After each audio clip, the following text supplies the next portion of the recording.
It's been a busy week in provincial politics, not just here in Saskatchewan. Alberta has a Conservative government once again after that big win by Jason Kenney and his United Conservative Party. For more on what that win means, as well as what's been happening here in Saskatchewan, I'm joined by Adam Hunter, our provincial affairs reporter here in Saskatchewan. Thanks for joining me, Adam. Let's start with Jason Kenney's win. What's significant about that? It's big for Saskatchewan. Right now, with Jason Kenney's win, there's now 5 provinces that are against the carbon tax.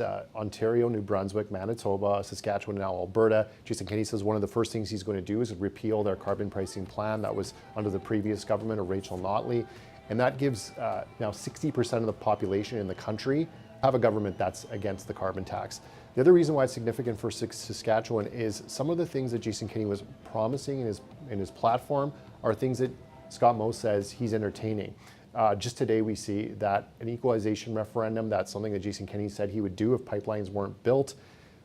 Scott Moe says that could be a possibility. He's put a question out to people on social media saying, what do you think of this?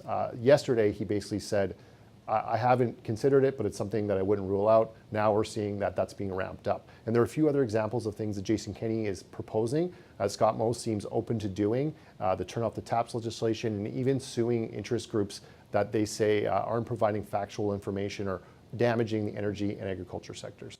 All right, so lots of developments with Alberta, of course.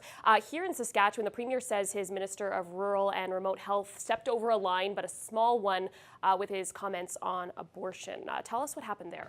Well, a few weeks ago, it came up in the in question period. There's a abortion pill known as Mifegymi. So it's on the formulary in Saskatchewan, so it is available through a prescription, but it's not covered through the drug plan. The government's currently reviewing that through the Ministry of Health. There's some U of S students who have asked for the government to make that taxpayer covered.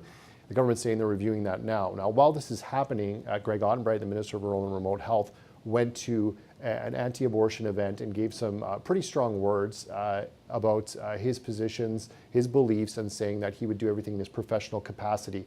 Now that raised the ire of the NDP. They said this week that he should be out of cabinet, that he can't be a Minister of Health and have an anti-abortion position, but also carry this message while this pill is being debated. So that's been going on.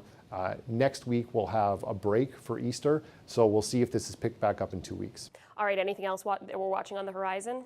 I think just a few things that may come up during the week off, as I said, to see what Jason Kenney does, or how his message on anti-Trudeau message, some of the pro-pipeline stuff, how that's carried, and how Scott Moe maybe grabs onto that.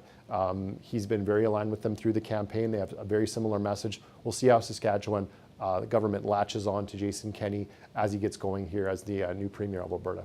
Well, I'm sure things will ramp up once again very quickly when we're back in question period. Thanks so much, Adam. You're welcome.